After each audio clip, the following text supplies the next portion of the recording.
Hello tout le monde, c'est encore moi par la grâce de Dieu. Donc aujourd'hui nous allons parler premièrement de l'histoire du testament et deuxièmement de la bénédiction de Dieu. Vous savez, euh, la Bible est composée de ce qu'on appelle deux testaments. Il y a le Nouveau Testament et l'Ancien Testament. Mais ce qui va nous intéresser vraiment ici, c'est la définition du mot testament. La définition du mot testament. Vous savez, un testament, c'est quelque chose que un père laisse à ses enfants.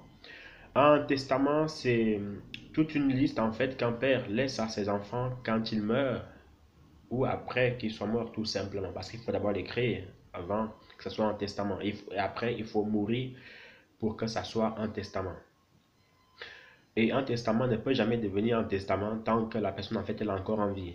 Mais ceci dit, dans la Bible, le Seigneur n'est jamais mort, il ne mourra jamais. Mais il nous laisse parce qu'il n'est plus là de manière physique, mais plutôt de manière spirituelle. Toutefois, il peut toujours apparaître à ses enfants, à ses serviteurs, parce qu'il est Dieu, il fait ce qu'il veut, il n'a de compte à rendre à personne. Mais voyez-vous, le Seigneur nous a laissé ces testaments-là.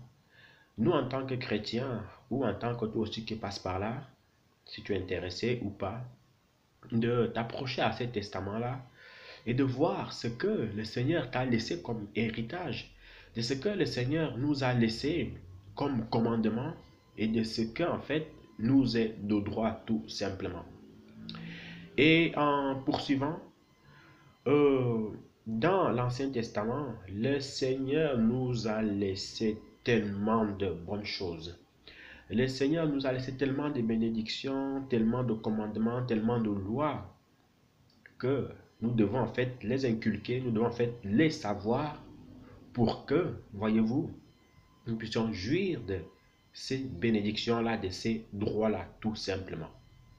Parce que, imaginez-vous, votre père n'est plus là et vous dit, il est écrit dans le testament que je laisse à ma fille Jacqueline l'immeuble qui est en Amérique là-bas.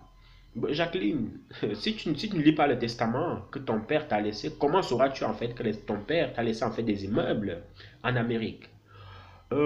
Joseph ou Jean-Jacques, si vous voulez, si ton père n'est plus là, il te dit, il a écrit dans le testament que j'ai laissé un grand terrain de 1000 hectares là-bas pour Joseph du côté du Congo, bah, il faut peut-être que tu ailles le prendre. Mais toi, Jean-Jacques, si tu ne lis pas le testament là, si tu ne t'en préoccupes pas, comment est-ce que tu sauras que bah, ce terrain-là t'appartient? Un dernier exemple, si toi, Maurice, ton père te laisse des hôtels du côté de la Guinée là-bas, et que si tu ne lis pas ce testament-là, si tu ne cherches pas à savoir ce que ton père t'a laissé, comment est-ce que tu profiteras de ce qui t'est de droit? Donc c'est pareil avec la parole de Dieu. Mais par contre, si tu dis non, non, non, non, non, mon père est mort, il faut absolument que je trouve ce testament, il faut absolument que je trouve ce qu'il m'a laissé, alors en te faisant violence, alors en allant trouver ce testament-là, alors tu trouveras ce que ton père a laissé pour toi et tu pourras jouir de cet héritage-là, de cette bénédiction-là. Vous voyez, donc c'est ça que le Seigneur veut nous faire comprendre quand il appelle ces livres-là les livres de l'Ancien Testament et du Nouveau Testament. Et aujourd'hui, qu'est-ce que nous voyons? C'est que beaucoup de gens laissent d'autres personnes aller découvrir leur héritage et on leur ment que leur père ne nous a pas laissé l'héritage et puis voulaient profiter de cet héritage-là. C'est l'image des faux hommes de Dieu qui prêchent à des gens, qui prêchent à des chrétiens mal affermis que vous n'avez pas besoin de prier Dieu, vous avez seulement besoin de me prier moi et moi je prierai le Seigneur. C'est des purs mensonges qui sortent droit de l'enfer tout simplement. Vous voyez un peu? Donc, il y a des faux hommes de Dieu maintenant, voyez-vous, ils volent vos héritages, ils volent notre bénédiction, ils volent tout ce que le Seigneur nous a donné. Et ça, c'est pas normal. Et ça, un, c'est de leur faute. Deux, c'est aussi de notre faute parce que Toi, tu ne t'es pas préoccupé d'aller chercher ce que le Seigneur t'a légué. Tu ne t'es pas préoccupé d'aller prendre ce qui t'appartient. Et tant que tu n'iras pas chercher cet héritage-là, tant que tu n'iras pas chercher toutes ces feuilles-là que ton père a laissées, tu n'auras jamais droit à cet héritage-là. Mais le jour où tu prendras conscience que non, c'est quoi, qu'est-ce qui se passe, j'ai envie de savoir ce que mon père m'a laissé, j'ai envie de savoir en fait ce que le Seigneur m'a donné, alors tu verras que ta vie va changer. Et ces faux hommes de Dieu, là, en fait, arrêteront de te mentir. Ces faux hommes de Dieu, là, en fait, arrêteront de te raconter des histoires, des fables diaboliques tout simplement. Donc, vous voyez un peu. Donc, toi, toi, en tant qu'enfant de Dieu, véritablement, tu dois aller au fond de ces écritures-là, de ces testaments-là, pour prendre ce qui te revient. Parce que c'est un droit. Il y a des bénédictions terribles dans la Bible. Il y a des bénédictions terribles dans le Nouveau et dans l'Ancien Testament. Maintenant, c'est à toi. Ne te laisse plus voler ton héritage. Ne te laisse plus voler, en fait, tes bénédictions. Donc, en poursuivant, ces testaments-là, en fait, dans l'Ancien Testament, donc dans l'héritage que le Seigneur t'a laissé, avant, le Seigneur nous disait en fait que pour aller à lui, il fallait passer par un homme. On parlait de l'Ancien Testament. Et pour aller à lui, il fallait passer par un homme. Donc c'était Moïse. Voilà pourquoi vous voyez le Seigneur parlait toujours à Moïse, que Moïse lui devait parler en fait au peuple. Voilà aussi pourquoi il disait en fait à Moïse, parle aux enfants d'Israël, parle aux enfants d'Israël, parle aux enfants d'Israël, parle aux enfants d'Israël. Donc c'est ce que tu dois savoir qu'avant dans l'Ancien Testament, c'était un homme qui était l'intermédiaire. Mais quand on arrive en fait au Nouveau Testament, il n'y a plus d'homme. Il n'y a plus du tout. Tu as libre accès de prier directement Dieu au nom de Jésus. Tu n'as plus besoin d'aller auprès de Moïse, tu n'as plus besoin d'aller auprès d'un homme de Dieu pour prier le Seigneur, pour que lui puisse prier pour toi. Non, ça c'était en fait l'ombre des choses passées. Et une fois de plus, si tu ne lis pas ton testament, tu ne pourras jamais le savoir. Si tu ne vas pas en fait pour savoir qu'est-ce que ton père t'a laissé, tu ne pourras jamais le savoir. Tu te feras toujours duper. Et ça, c'est ta faute. Ce n'est pas la faute de l'autre. C'est ta faute à toi parce que tu ne prends pas la peine. La paresse a tellement pris que tu ne fais plus ces choses-là. Et une fois de plus, tu auras des sérieux comptes à rendre à Dieu. Parce que vous savez, Dieu est gentil. Dieu est gentil. Dieu est patient. Dieu est amour. Mais Dieu aussi, quand il se fâche, mon ami, il ne faut même pas être là. Il n'y a qu'à se souvenir de ce que quand il parlait aux enfants d'Israël dans sa colère. Et les Hébreux disaient que non, Moïse, toi là, parle à Dieu parce que s'il nous parle maintenant, là, on va tous mourir. Donc ça, c'est la colère de Dieu. Ça, c'est la colère de Dieu. Vous voyez un peu. Amen. Donc, en poursuivant, euh, toi en tant qu'enfant de Dieu, ne te laisse plus. Donc, vraiment, tu dois savoir toutes ces choses-là. Ce n'est pas des choses que tu diras que c'est énorme, c'est au ciel, je ne peux pas aller les chercher. Non, la Bible est devant toi. Un, la Bible est sur Internet. Deux, la Bible est dans les marchés. Trois, la Bible est juste à côté de toi, dans ton chevet. Et puis, elle est pourrie. Pourquoi elle est pourrie? Pourquoi elle est toute poussiéreuse comme ça? C'était ta faute. Et le Seigneur va te demander des comptes. Parce qu'aujourd'hui, il y a des chrétiens, c'est quand il a envie qu'il ait la Bible, alors qu'il est écrit dans Josué 1, verset 8, que ce livre de la loi ne soit point de ta bouche. Médite-le jour et nuit, ce n'est pas de manière optionnelle, ce n'est pas une fois par mois, ce n'est pas une fois par semaine, c'est jour et nuit, à ton coucher, à ton lever du soleil. C'est là que tu dois en fait méditer en fait la parole de Dieu. Parce que vous savez, Dieu, c'est un gentleman. Hein. Il te donne, il te répond en fonction de ce que tu lui demandes. Il te donne en fait en fonction de ton travail. C'est comme dans le monde actuel. Tu travailles 2 heures avec le Seigneur, tu payes 2 heures. Tu travailles 5 minutes, tu es payé 5 minutes. Et 5 minutes, c'est rien. Va chez ton patron, va travailler un peu 5 minutes, tu verras ce qu'il va te payer. 1 centime, il va te payer. Et beaucoup de gens, en fait, quand ils sont payés 1 centime de Dieu, oh, le Seigneur m'aime pas, oh, la vie est dure, oh, machin, truc. Non, c'est toi qui es paresseux, tout simplement. C'est toi qui n'as pas compris comment le Seigneur fonctionne. Mais tant que tu n'as pas compris ça, tu te feras toujours balloter, et jusqu'au bout, quoi. Jusqu'au bout. Et sérieusement même. Donc, mais alors que toi qui es un enfant de Dieu, un enfant obéissant, mon frère, ma soeur, tu dois savoir que Le Seigneur, honnêtement, t'appelle à découvrir l'héritage qu'il a légué pour toi. Le Seigneur, pardon, le Seigneur t'appelle à jouir de ton héritage qu'il t'a laissé parce qu'il y a des bénédictions énormes que nous allons lire dans la parole de Dieu. Le Seigneur t'appelle à t'accaparer de toutes ces choses-là. Vous voyez un peu?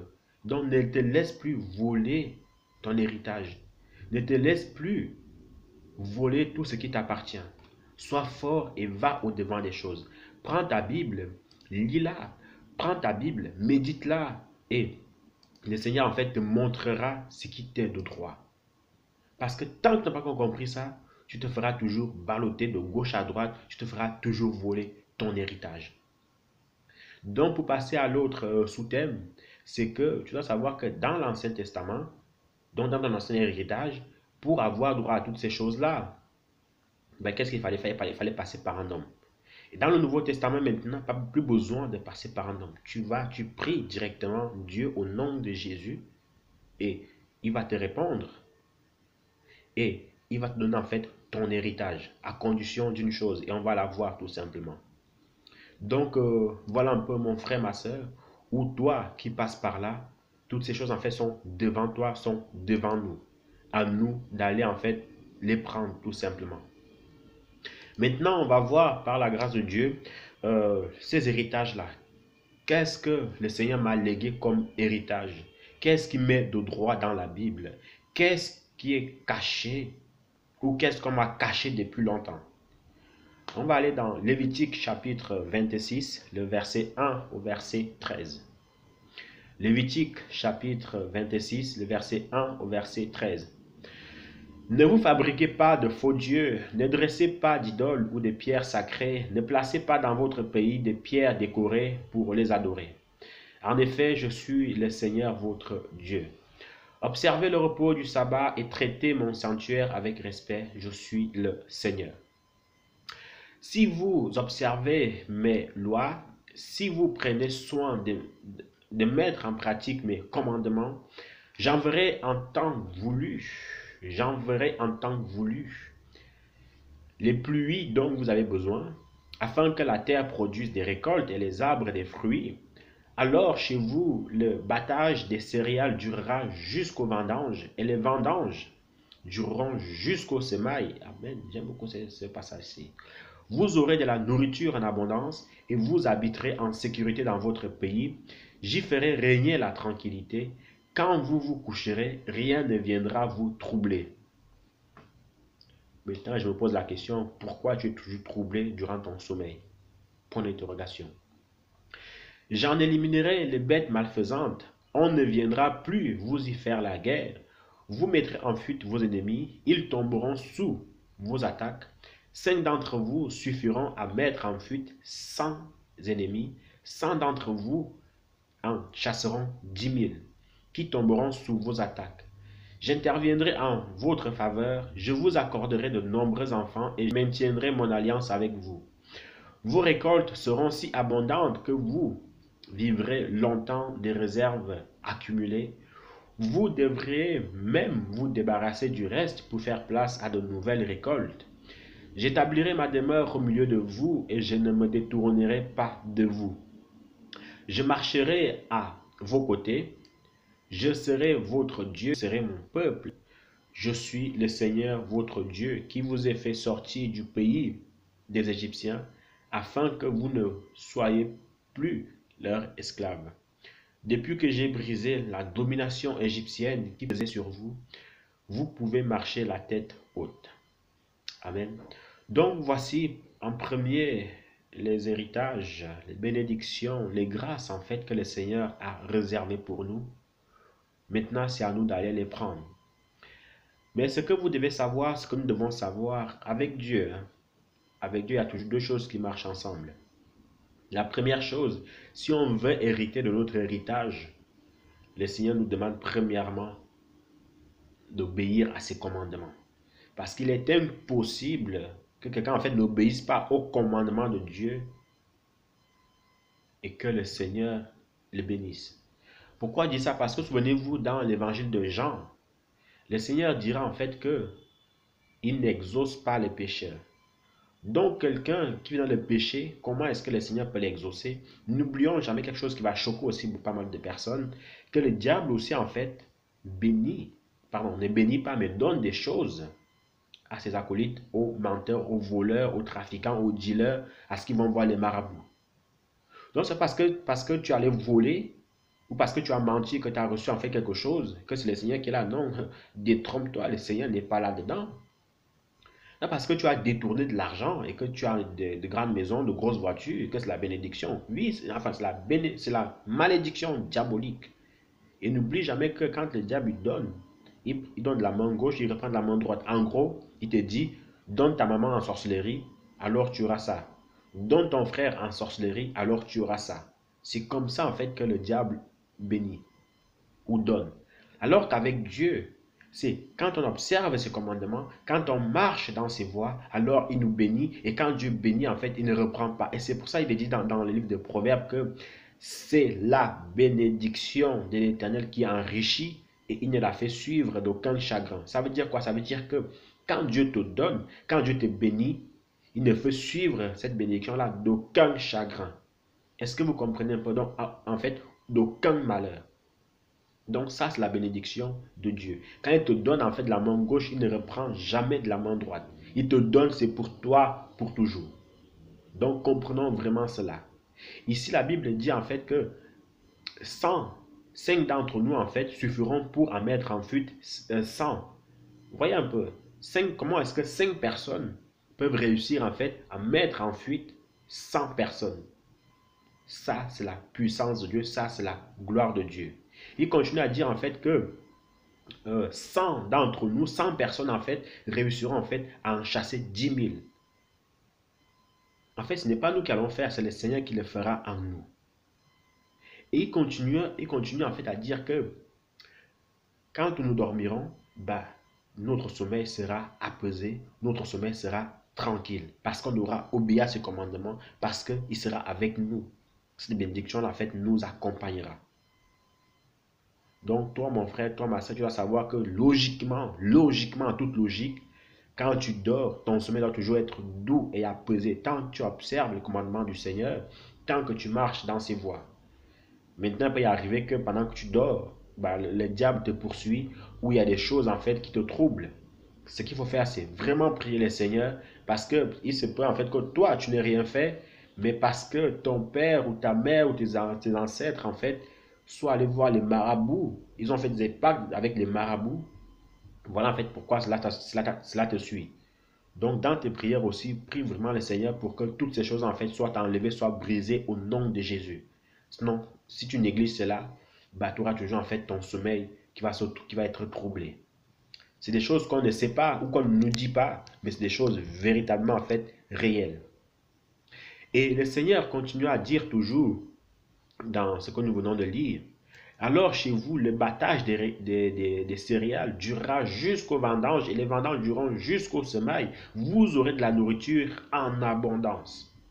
Vous aurez de la nourriture en abondance et vous habiterez en sécurité dans votre pays.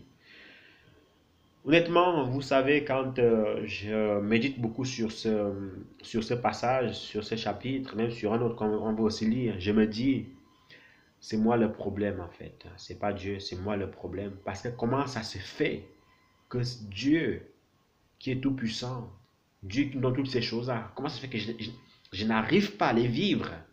Comment ça se fait que je n'arrive pas à les vivre alors que c'est là? C'est pas Dieu le problème, c'est nous le problème. C'est nous le problème. Vous aurez de la nourriture en abondance. Alors la question que moi je voudrais te poser, comment ça se fait que tu manques de quoi manger? Comment ça se fait que nous manquons de beaucoup de choses en tant que chrétiens? Nous sommes des enfants de Dieu et notre Père détient toutes choses. Mais nous sommes les premiers à être dans la disette. Pourquoi? Mais attention, je ne suis pas en train de prêcher comme beaucoup prêchent que viens à Dieu, tu auras ci, tu auras ça. Non, non, non, non. Moi, je te dis, viens à Jésus, observe ses commandements. Alors, la bénédiction spirituelle suivra la bénédiction matérielle. Donc, si tu mets en pratique la parole de Dieu, si tu suis ses commandements, alors tu auras toutes ces choses-là. Mais jamais viens à Jésus ou reste comme ça et puis ça va te suivre. Non, c'est pas ce que je suis en train de prêcher. Vraiment, faire attention avec ce que je suis en train de dire. Je suis pour la bénédiction spirituelle et matérielle. Mais je ne suis pas pour la bénédiction matérielle. Parce que c'est la bénédiction spirituelle qui suit la bénédiction matérielle.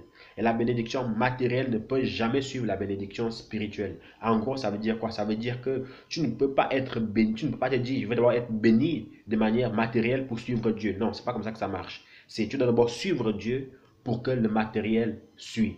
Parce que si tu es premièrement en fait béni de manière matérielle, ben, tu n'auras plus besoin de Dieu. Tu n'auras plus la crainte de Dieu et tu vas partir. Alors que si tu es passé par les épreuves, la bénédiction spirituelle, qui est l'observation des commandements du Seigneur, le brisement, le Seigneur va t'enseigner, va t'éclairer, alors le jour où tu seras béni, tu auras du mal à partir de la face de Dieu. Est-ce que vous comprenez un peu? Donc c'est la bénédiction spirituelle qui suit la bénédiction matérielle.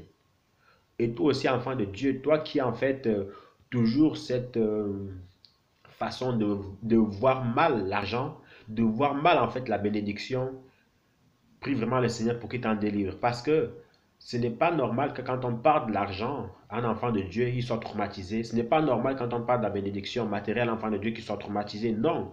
La Bible dit en fait qu'à moi appartient l'or et l'argent. C'est à notre Père qu'appartiennent toutes ces choses-là. Et il le donne en fait à qui il veut. Il le donne en fait à qui observe ses commandements. Certes, le diable a volé toutes ces choses-là pour les mettre en fait à sa guise, pour les déformer, mais ça reste et ça restera toujours que toutes ces choses-là viennent du Seigneur. Et en tant qu'enfant de Dieu, tu dois hériter, nous devons hériter de toutes ces choses-là. Vous voyez un peu? Donc, en poursuivant, nous allons lire un autre passage qui est dans le livre de Deutéronome. Deutéronome chapitre 28, toujours le verset 1 au verset 13. Deutéronome chapitre 28 du verset 1 au verset 13. Veillez plutôt à mettre en pratique tous les commandements que je vous communique, sans rien y ajouter et sans rien à y retrancher. Un jour peut-être un prophète, non, c'est pas le bon, non, c'est Deutéronome, pardon, Deutéronome 28, j'étais dans Deutéronome 13. Deutéronome 28, le verset 1 au verset 13. Si vous obéissez fidèlement au Seigneur votre Dieu, si vous veillez à mettre en pratique tous les commandements que je vous communique aujourd'hui de sa part, alors il fera de vous la première de toutes les nations de la terre, et il vous comblera des bienfaits que voici. Il bénira ceux qui habitent les pays et ceux qui habitent la campagne. Il vous accordera de nombreux enfants et d'abondantes récoltes. Il accroîtra vos troupeaux de bœufs, de moutons et de chèvres. Il remplira vos corbeilles de fruits et vos pétrins de farine. Il vous bénira dans toutes les circonstances de votre existence. Lorsque des ennemis vous attaqueront, le Seigneur vous donnera la victoire sur eux. S'ils arrivent par un seul chemin, ils s'enfuiront devant vous par 7 chemins différents.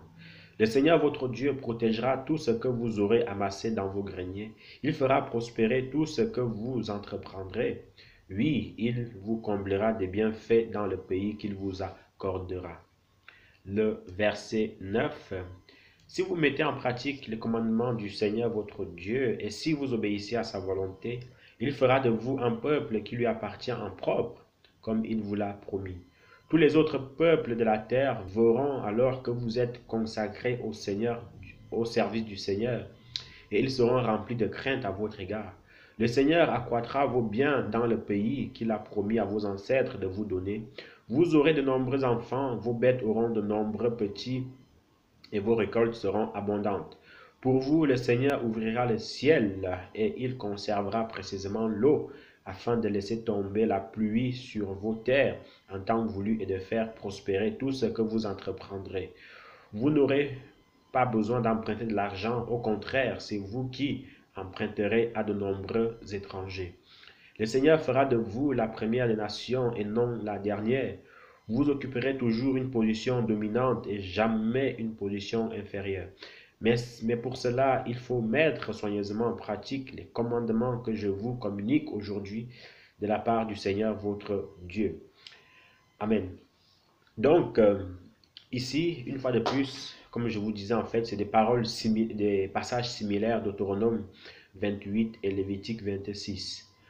Euh, Ici, le Seigneur continue à nous dire en fait que si on observe ses commandements, si on observe en fait ses lois, donc en gros, si on est béni de manière spirituelle, alors il donnera ci, il donnera ça, il donnera ci, il donnera ça. Donc la bénédiction matérielle. Et comme on le disait avant, dans l'Ancien Testament, c'est un homme. Il fallait prier un homme. Et cet homme-là, en fait, devait aller prier le Seigneur. Donc, à savoir Moïse, qui était l'intermédiaire entre Dieu et le peuple. Et voilà pourquoi, en fait, nous lisons ici, où il dit, en fait, que, bah, voici ce que dit le Seigneur. Ici, le Seigneur nous dit que si on observe ses commandements, si on met en pratique ses lois, premièrement, ça dépend des versions que vous lisez. Dans cette version, donc la version français courant, il dit, on occupera toujours des postes, des positions dominantes et jamais une position inférieure. Toi, en tant qu'enfant de Dieu, je vais encore vraiment, parce que c'est des passages tellement importants, c'est des passages tellement primordiaux pour un enfant de Dieu que nous devons vraiment méditer sur cela. Je m'explique pourquoi. Parce que toi, en tant qu'enfant de Dieu, tu dois savoir l'autorité qui est en toi, la position que tu occupes en tant qu'enfant de Dieu et la grandeur que tu as, que nous avons, mais que nous négligeons. Je m'explique. Dieu étant le créateur de toutes choses, possédant toutes choses, voyez-vous, et nous étant ses enfants, alors dites-moi, quel est cet enfant-là qui peut manquer des choses alors que son père détient tout? C'est comme en fait un président, je prends l'exemple, le président Obama, quand il était président, il avait tout.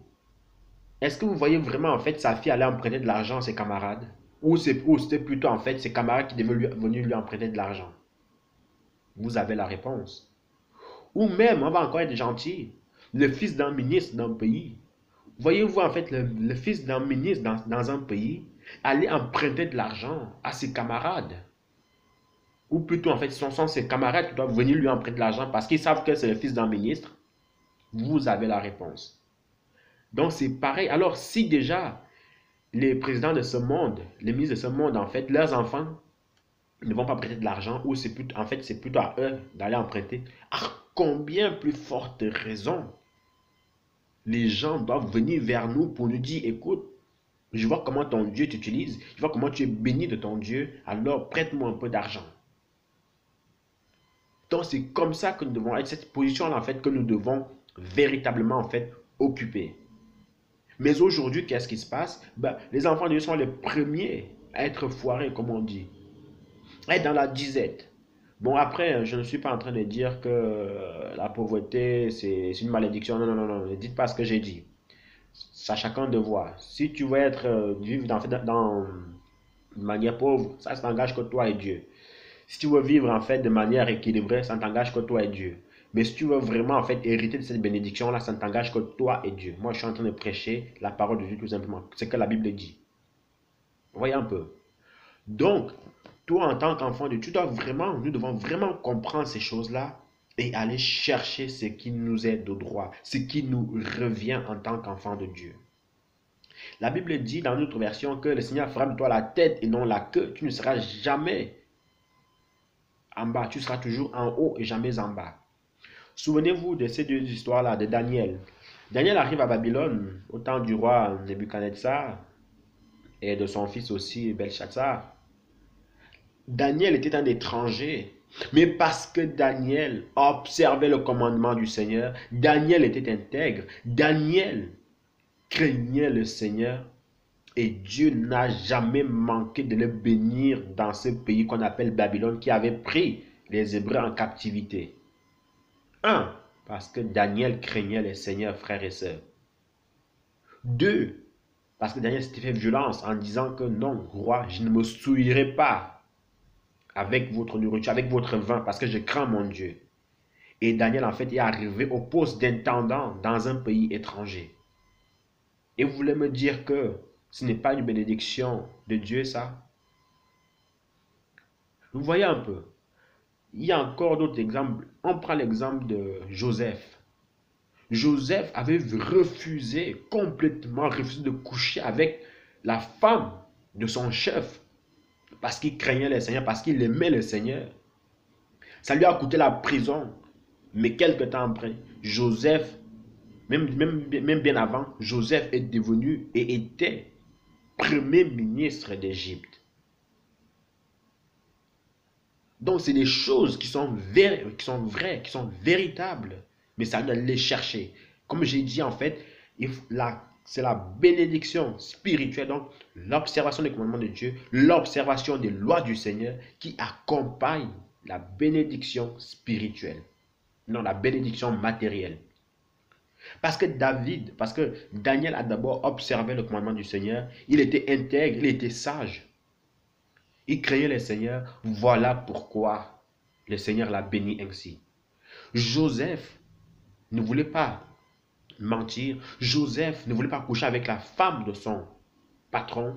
Voilà pourquoi, même quand en fait il était oublié premièrement dans la prison où il était avec je sais pas comment on les appelle, ses collègues. Ce collègue-là, en fait, il avait même oublié. Il s'est souvenu qu'il y avait quelqu'un là qui m'avait expliqué un songe. Dieu va parler. Tout ce qu'on a fait vraiment de grâce. Ça me concerne aussi moi. Hein. Honnêtement, ça me concerne aussi moi. Tout ce qu'on a à faire, c'est de plaire à Dieu, d'observer ses commandements, frères et sœurs. Et notre vie va changer. La Bible dit que c'est aux gens de venir nous emprunter. Mais nous, pourquoi sommes-nous remplis de dettes à la banque? Et on se dit chrétien. Pourquoi sommes-nous remplis de dettes? On doit des milliers d'euros à notre bailleur. On a des centaines de milliers de francs à notre bailleur en Afrique. Pourquoi? Comment ça se fait en tant que chrétien? Est-ce vraiment en fait un bon exemple qu'on est en train de donner en tant que chrétien? Non, je ne pense pas.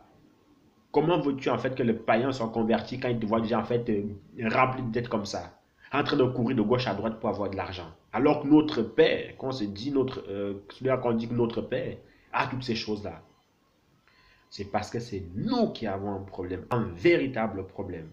Et quand nous reprendrons vraiment en fait notre vie en main et qu'on ira vraiment au fond de ces choses-là, on verra qu'il y a des bénédictions qui nous attendent et que tout ce que le Seigneur a besoin, c'est qu'on lui plaise tout simplement, qu'on observe ses commandements. Sinon, ça ne marchera pas, frères et sœurs, ça ne marchera pas. C'est comme pour terminer cet exemple-là, ceux qui ont des enfants. Si vous avez un enfant qui est toujours obéissant, oui papa d'accord, oui papa d'accord, oui papa d'accord, vous aurez la motivation de continuer à faire du bien à votre enfant. Vous aurez la motivation de continuer en fait à lui donner des cadeaux. Vous aurez la motivation de lui faire plaisir aussi parce qu'il vous fait plaisir tout simplement. Mais si vous avez un enfant qui n'écoute pas du tout, lui quand vous dites va te coucher, lui dit pourquoi je dois me coucher. Vous lui dites viens ici, il dit pourquoi je dois venir ici. Comment voulez-vous en fait, mais avec toute la motivation que vous aurez, comment voulez-vous en fait donner des cadeaux à cet enfant? Certes, vous le ferez peut-être comme ça parce que c'est votre enfant, mais il n'y aura vraiment pas d'amour là-dessus. Et c'est pareil avec le Seigneur. Quand on obéit vraiment au commandement du Seigneur, quand notre cœur est toujours en fait pour lui plaire, alors il ne manque pas de nous bénir. Il ne manque pas de subvenir à nos besoins. Donc, voilà un peu. Que le Seigneur vous bénisse abondamment. Que le Seigneur nous bénisse abondamment. Comme j'ai souvent l'habitude de le dire, tant que le Seigneur n'est pas encore revenu, nous avons encore le temps de nous repentir, de revenir complètement au Seigneur, de nous reprendre en main et pour que nous puissions vraiment jouir de notre héritage, de ce qui nous aide au droit. Et quand quelque chose t'aide au droit, alors tu dois la posséder, tu dois la mériter, mais pour cela, tu dois te faire violence pour mériter cela. Et dans la Bible, toutes choses nous sont de droit, à condition d'observer le commandement du Seigneur. Nous allons prier.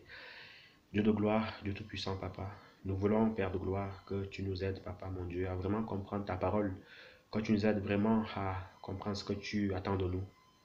Nous voulons, Père de gloire, que tu aides tes enfants, car Père de gloire, sans toi, nous ne sommes rien. Aide-nous, Seigneur mon Dieu, à ne plus nous faire voler notre héritage, à ne plus nous faire voler, Seigneur mon Dieu, ce qui doit nous revenir. Aide-nous aussi, Seigneur mon Dieu, Papa, à éloigner de nous la paresse, Papa mon Dieu.